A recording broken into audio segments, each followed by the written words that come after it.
So Joe and I share a love for basketball. We actually subject our aging bodies to a twice-weekly basketball game that's been profiled in the Bill Simmons' The Ringer, as well as the TV show Silicon Valley. So, we still have game. But Joe, you've played basketball since, I think you said you were 9. When did owning an NBA team show up?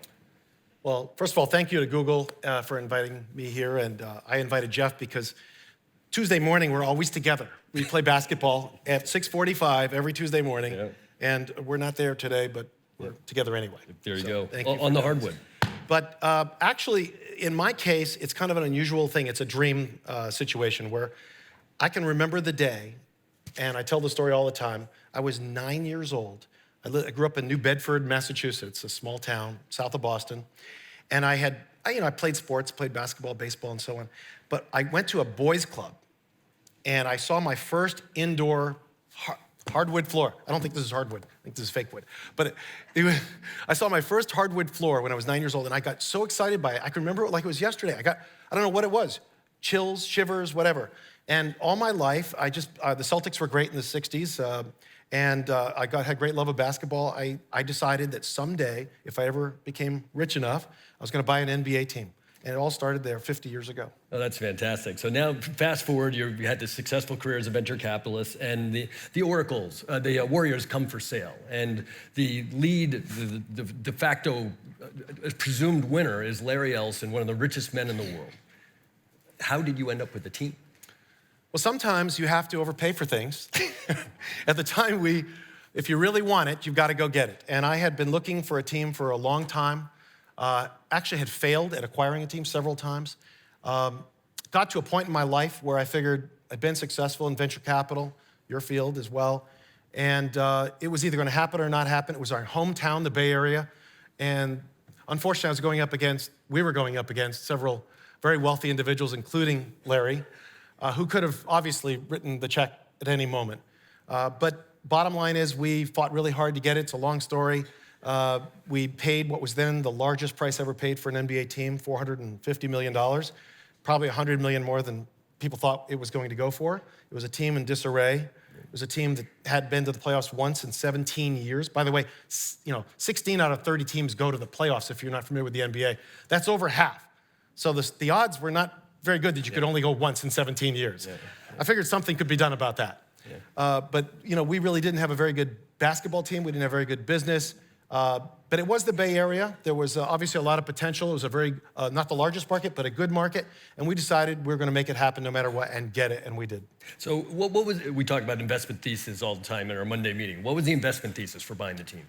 Well, honestly, the first thing I want to make clear is, number one thing, if you're going to buy a sports team, you better have one goal, primary goal, because that's all the people out there, you guys, people watching TV really care about. You better win. Or you better certainly be trying to win. And that was job number one, no question about it. But as being a business guy, Jeff, and having looked at, starting companies for 25 years at Kleiner Perkins, I couldn't help but look at the business side of it and did feel that this particular franchise had a lot of upside. So I tried to sell this plan to, there are those that said you're crazy. But honestly, we've done, in the 7 years we've owned it, we've gone from a team that was doing about $100 million a year in revenue and losing $25 million the first year. That's hard to do, by the way. To a team that is profitable and does many multiples of that in revenue and is quite successful, both on the court, obviously, but off the court as well. So that was a big part of it. And we did it by focusing on all the things that I focused on in building companies for many years. It's really kind of I call it a Silicon Valley, a technology, a business approach. And you know what that is? You set a very high bar, a vision for what you can become. You go out and state it. This is what's going to happen. You tell your people in the organization. You tell your people outside the organization. Some laugh. Actually, some booed, as you may remember. Yeah. I got booed by 20,000 people, for those that don't know, in 2012 at Oracle Arena.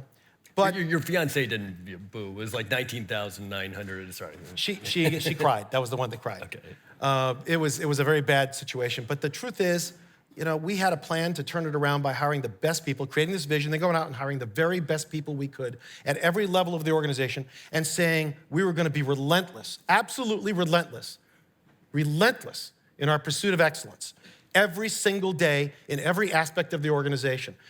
People ask me, well, what's the one thing that turned the Warriors around? It's Steph Curry certainly helped, having him on your roster.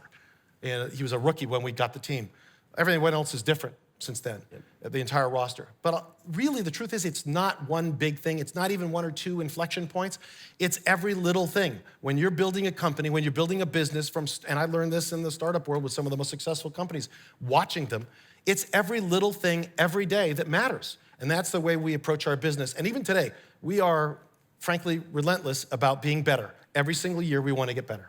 And so what were the couple big decisions along the way? I mean, this is arguably one of the best sports turnaround stories, both on the court and off the court in U.S. sports franchise history, as he plays with his bling. Well, I haven't had a chance to show this off. This is the ring we won in 2015, and we just got this one. Unfortunately, they sized it wrong. It doesn't fit. You'd think they could figure that out. So let me see if it fits with me. Yeah, you can wear it since I can't put it on. Very well. Yeah, yes. Thank you. Yeah, I appreciate that. You're awesome. Yeah. No, it's not a gift. It's a temporary loan. Yeah, okay. What were the couple of things along the way that really made a difference? Because there were some big changes. Well, obviously, having Steph Curry and realizing that you had Steph Curry, who, for those of you that don't know, is a remarkable individual, not just a great three-point shooter, which revolutionized the game. 3 points are worth 150% of 2. And yet, the three-point shot, advent in the 70s in the NBA, no one really focused on it. No one really developed a team, a style of play based on the three-point shot to a great extent like we did. So that was one thing. That was an inflection point in the whole thing, and build around him and bring on a guard in our first draft, Klay Thompson, that was 6'7", and could complement his, perhaps, his deficiencies on the defensive side that weren't maybe his strengths like on the offensive side. But we also then built our team very systematically around a concept of defense first, like the Celtics of the 60s that I grew up with. And then finally, the Showtime, I was in LA in the 80s, Showtime Lakers, which was all about offense and style of play and entertainment value. So it was a combination of those two things that we kind of formed the team around. Inflection points, though, great draft in 2012, obviously. We had an amazing draft. Klay Thompson and Draymond Green came the next year. Yep. It was 11 and 12. Yep. Then we made the good move of getting Andre Iguodala, who was a key missing point in 2014. And finally, of course, after we'd already won a championship even, adding to that, trying to get better, keep getting better by going out and getting one of the best players in the game, Kevin Durant. Not an easy thing to do. No guarantee we were going to get him, but we went after him as hard as we possibly could and sold him on everything we had done as an organization culturally, which is the other part of it. You have to create a culture in an organization, whether it be Google or whether it be a sports organization, that everyone wants to be a part of, that everyone wants to absolutely be there. Our people work during the day. They come to the games at night. They are so into it every single day. That culture and we have things that we focus on, such as transparency in the organization, such as decision-making that is completely shared. There's a final decision maker, but we all argue like hell and we make decisions. No, it was interesting. I got to know a couple of the players, particularly Andre, and the culture in the locker room attracts players. I mean, it's one that, when half the team flies out to make the final pitch for KD and he sees the camaraderie. I mean, that alone is a remarkable achievement. That was really an amazing event. It's well chronicled, so I won't go through it. He held the interviews of the prospective teams, one of which, by the way, is in the audience today, so I don't want to say too much. We basically pitched him like the other teams pitched him, but it was really not me. It was not Bob Myers, our GM, who did such a great job and was, certainly everyone loves him, has been GM of the year. It was not Rick Welts, our great president. It was not Steve Kerr, even our great coach, who people love to play for. It was the players. At the end of the day, they sat there. In fact, we had a video, and we're going to try to, like you do in an interview, we're going to sell this guy on why he should become a warrior and all the great things you're mentioning. Yep. And basically, I said, one of these.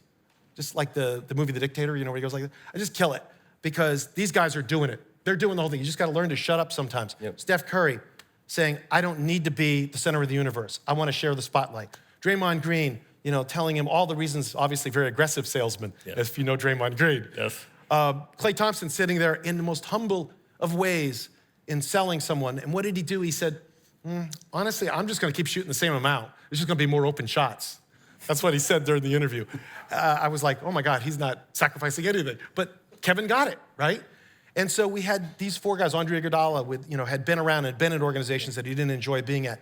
So they really sold him on this culture, this team play, this, passing the ball, this complete sharing and sacrifice, which makes, I think, is why people like watching our team. Yeah, I know, absolutely. So now, you've won 2 of the last 3 NBA titles, gone to 3 straight finals. I think you have the best 3-year record of any team in NBA history at this point. I think I heard that.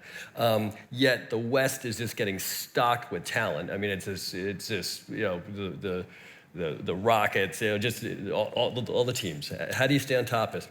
Well, you'll laugh, but I basically go to Bob Myers. I talk to him multiple times a day, our GM, and I literally, after a few days, I'll say, Bob, what are you doing to make us better? We cannot sit here and rest on our laurels, because yes, we have had the best record over any 3-year stretch of any team in NBA history. We should have won 3 titles, but we didn't. We won 2, still fantastic, but we have to get better. And the best example of that is you've got 29 other competitors. They're your partners, but they're your competitors, and they're getting better. The West is insane, as you put it out, recruiting players one after the other to these teams. And so there is nothing given. In sports, unlike maybe anything else, you have to earn it on the court every single day. And that's one thing I love about this. It's results oriented every single day, and you get to have a ring, and you get to go out and go to the game at night and see whether you win or lose or how well you're doing. I missed our dinner last night. I have to apologize because I was in the room watching our team on the road play, and we won by 30. Now, normally I might have missed part of that for a road game to come down to and be social, but we were 1-2. We were 1 win and 2 losses going into last night, and I was getting a little worried. It sounds crazy, but you can get to a point where you think everyone takes things for granted, and you just can't do that. Last night we went out and sent a message. Keep the standards high. So the on the court's been amazing. Off the court, we're both involved with the Stanford Business School, which awarded the Golden State Warriors as Business of the Year last year. What have you done? What's been the strategy off the court? That, honestly, I know this, winning is important. And obviously I love being a part of a winner, and that's tremendously enjoyable for our fans and for our owners and for everybody and our players. But I think what I'm more proud of, because I know how hard it's been, is the turnaround in the business of the Warriors, and for it to become what it's becoming and has become. We're now the first time in the history of the NBA that a team outside of New York or Los Angeles has led the league in tickets sales. We are that. Yep. We lead the league in sponsorship sales. We lead the league in merchandise sales, in most categories, and going north. I'm proud of that because it's an immense turnaround. We fired, I hate to use the word fired, we replaced 80% of the executives when I took over within the first 18 months. Didn't expect entirely to do that, but it was what was required. And probably half or more of all the employees. It was an immense turnaround, and I'm proud of that fact, quite proud of the fact and that everyone else is proud of that fact, of what we've been able to achieve as an organization. And now going on to build an arena on top of it, which is like a third job. Yep. That has been an immense challenge, and we all feel really, really good about it. That was great. I'll open it up for questions in one sec. Just one more. You had a very high-profile quote a year or two ago where you said in the New York Times, we're light years ahead of probably every other team in structure and planning on how we go about doing things. You had to bring that up. So that was a New York Times Magazine story, and the hardest, people ask me, what's the hardest thing about being an owner of a sports team? Well, it's sort of like being the CEO of a public company. We're a private company, but we might as well be public because every single thing we do at all times is public. And it's almost instantaneously public because of social media. It's very different than it was even 7 years ago or 10 years ago, when I was contemplating buying a team. So I did an interview with the New York Times Magazine, and I did say those words, so I'm not going to deny them. And I do believe it, but I didn't mean them for public consumption, right? I was with Jeff, actually, and some other basketball buddies we let access to our Tuesday morning basketball game to the reporter. He wanted to sort of day in the life kind of deal. Yeah. And he came in, and we were just chatting after playing basketball that morning, and you get carried away. You'd hit a shot, you felt good, yeah. Actually, I think I made a few shots that day. Okay, yeah. But the point is, you say something like that, and it comes out, and of course, the New York Times highlighted it, right? Because it's great stuff all the sports shows loved it. The funny thing was, I didn't mean it as an arrogant thing to say. By any means, I was really talking to my friends. I should have known better. Yep. I learn every day. But it just goes to show you that, we may believe it, but it's not the kind of thing you want to be caught saying necessarily. What happened was that all my business associates in Silicon Valley, all my ex-VC partners and people, like a lot of people in this room, they come up to me after the New York Times Magazine story and they said, wow, great story, that was so good. And I'm sitting there thinking it was a good story overall, except for I didn't like a couple of the quotes. And of course, in the sports world, the entire opposite view. Every single TV station, Lacob said this, how arrogant, and this and that. So it was an unfortunate statement, but we are proud of what we've done. You should be proud of it. We do think we have a good organization. It's been awesome. Please, good questions. Thank you for being with us. Could you talk a little bit about the role of data analytics, the player telematics, the heartbeat monitoring, the personalized nutrition, what you're comfortable sharing and the role that plays in the organization and the success and the philosophy? Well, certainly being from the Valley and being a technology-oriented guy, from day one, we have focused on that. We were one of the first 3 teams to own our own, now called D-League team, which is our experimental place, if you will. We develop young basketball players for the rotation, into the rotation, and we develop young management. And we try out technologies. And in fact, we'd like to be one of the first organizations to always be on top of every new technology to try it. Doesn't mean we're going to implement it.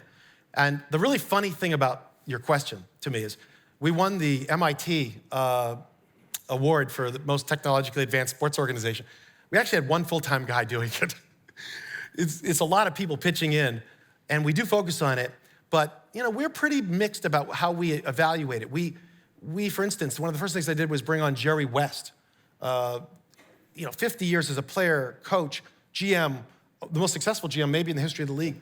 And Jerry is old school because Jerry would sit there and listen to all this technology stuff and say, roll his eyes and go, one of these things. It's what you see with your eyes that matters. And for him, after 50 years of experience, he can probably do that. But obviously, there are other ways to cut it, to look at it, to analyze it. And so what we try to do, like everything in our organization, is to make sure we're absolutely on the forefront of all of those things technologically and have sage wisdom, and experience at the same time. And then we all get in a room when it comes time to making decisions and we hash it out. We shut the door, we yell and scream, and we do. We're pretty volatile, but we come to a decision about whatever it is we're going to work on. And technology does yield some times when you're going to go maybe make a draft choice. There'll be inputs from the technology side and say, well, this guy is such and such. It doesn't maybe show in the court, but we think he can be this. One of the examples is extreme length. We believe in length being a metric, and we're not the only ones. For our team, Milwaukee is now doing it in a big way. But people say we're short. We're not the biggest team. We don't have the biggest centers. But actually, our overall team is very large. From day one, we had this idea of length at every position because that disrupts passing lanes and so on and so on. Please. First of all, thanks for making the NBA watchable again. Yeah. It's a true joy to watch your team. Thank you. Second question is, with all the politicization that we've heard over the last couple of days of the divided states that we live in now, and you guys have been part of that recently with the whole not invited to the White House, but really weren't invited, and you said we'll take the uninvitation. How do you honor the players and their right to protest with having a business where you have people on both sides who support you?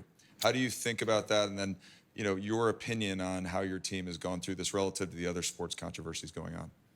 Well, the NFL certainly has its controversy, as you allude to, and we had our mini controversy, which is whether we were going to go to the White House.